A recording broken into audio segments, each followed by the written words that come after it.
اور مکے میں رہ کے نبی کا فرزند یعنی فرزند رسول مسلسل 4 مہینہ تبلیغ کرتے رہے، امت کو ہدایت دیتے رہے، امت کو اس کی ذمہ داری بتاتے رہے، امت کو آگاہ کرتے رہے کہ تمہارے اوپر کس ظالم انسان کی حکومت تمہارے اوپر آ گئی ہے۔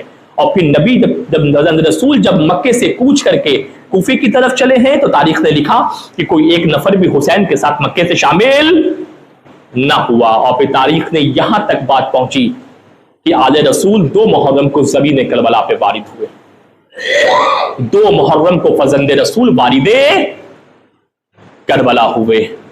اور پھر وہ دن بھی آ گیا کہ فرزند رسول کے بچے پیاس سے آلتش کی آوازیں بلند۔ یہ بہت سخت مرحلہ تھا کہ فرزند رسول ہیں، ساقی کوثر کے فرزند ہیں، سید الانبیاء کے نواسے ہیں، افضل الانبیاء کے نواسے ہیں، یہ حسن حسین جنت کے جوانوں کے سردار ہیں یہ، اور ان پہ اور ان کے بچوں پر پانی بند ہے۔ پیاس سے آلتش کی آوازیں مسلسل بلند ہیں، پیاس آلتش کی آواز۔ کربلا میں پیاس کی شدت اتنی سخت کہ کربلا کے زمین پر بچے چند قدم چلتے تھے اور گر جاتے تھے۔ پیاس نے مکمل ان کو توڑ دیا تھا، پیاس نے مکمل ان بچوں کا شکستہ کر دیا، ان بچوں کو۔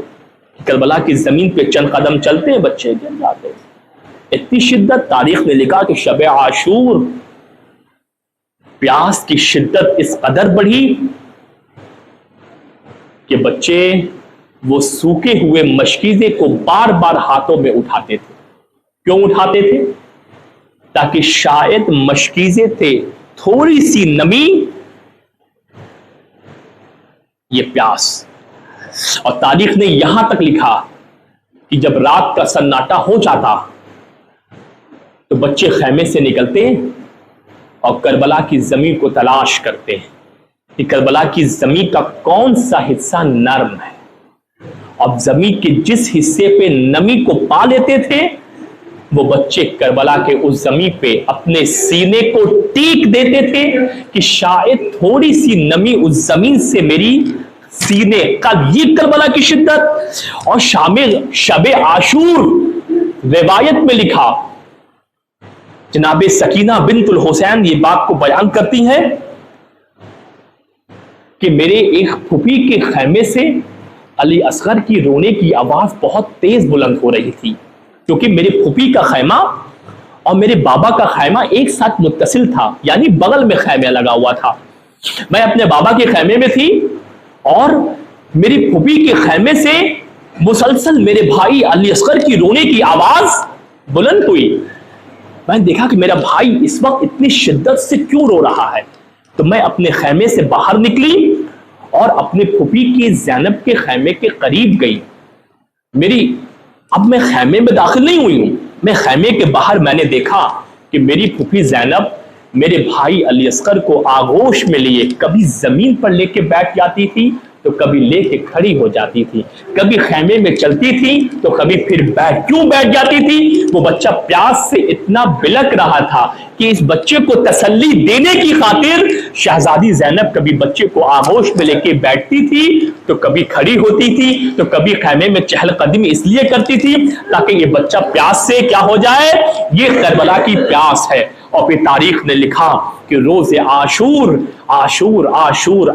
وہ دن ہے کہ جہاں پہ آل رسول کو 3 دن کا بھوکا پیاسا زمین کربلا پہ شہید کر دیا گیا، اور زمین کربلا پہ اس طریقے سے شہید کیا گیا کہ یکو تنہائی اتنی تھی کہ ایک صحابی حسین کا اپنی جان پہ قربان کر چکا ہے، ایک ناصر حسین کا اپنی جان کو فرزند رسول پر قربان کر چکا ہے، مگر فرزند رسول کی تنہائی اتنی بڑی میدان عاشورہ میں کہ امام زمانہ نے زارت ناہیہ میں فقرہ کہا، السلام علیکہ ایھا الوتر الموتور، کہ سلام ہو میرا اس پر جو زمین و کربلا پہ یکو تنہا رہ گیا۔